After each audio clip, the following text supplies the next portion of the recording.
Capacity में, तो यकीनन उनसे मिलते भी हैं, मिलेंगे भी। कुछ ऐसी मुलाकात हुई है, पहले फैसल वाडा साहब गए, मौलाना फजलुर रहमान साहब से भी मुलाकात हुई, बिलावल भुट्टो जरदारी साहब से भी मुलाकात हुई, आज मुझे वो आपके पहलू में खड़े नजर आए थे।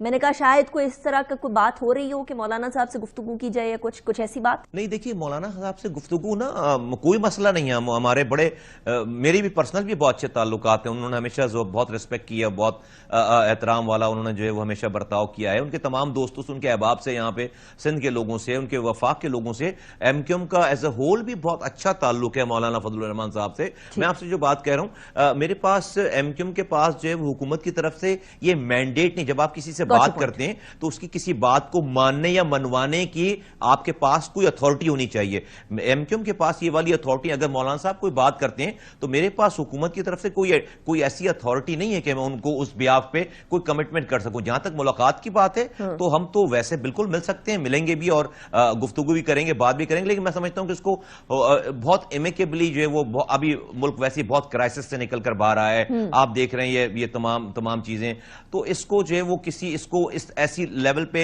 नहीं लेकर जाना चाहिए जो हम पॉइंट ऑफ नो रिटर्न पे जाएं, किसी मुजाहरे की बात हो जाए, किसी लॉकडाउन की बात हो जाए, किसी रैली की बात हो जाए, किसी चढ़ाई की बात हो जाए। नहीं, इसको बैठकर, चूंकि इस पे दोनों राय मौजूद है और उलमा की तरफ से भी राय मौजूद है, मैं समझता हूं कि दोनों हर तरह के माइंड सेट के उलमा को मिलाकर बिठाकर और हुकूमत बैठ जाए और इसका कोई हल जो है वो निकाले। अगर उससे हुकूमत से कोई गलती हो गई है, कोई ओवरलुक कर गए हैं वो किसी चीज को, तो उसको एक्सेप्ट करें और उसको फिर इसको रिजॉल्व कर लें।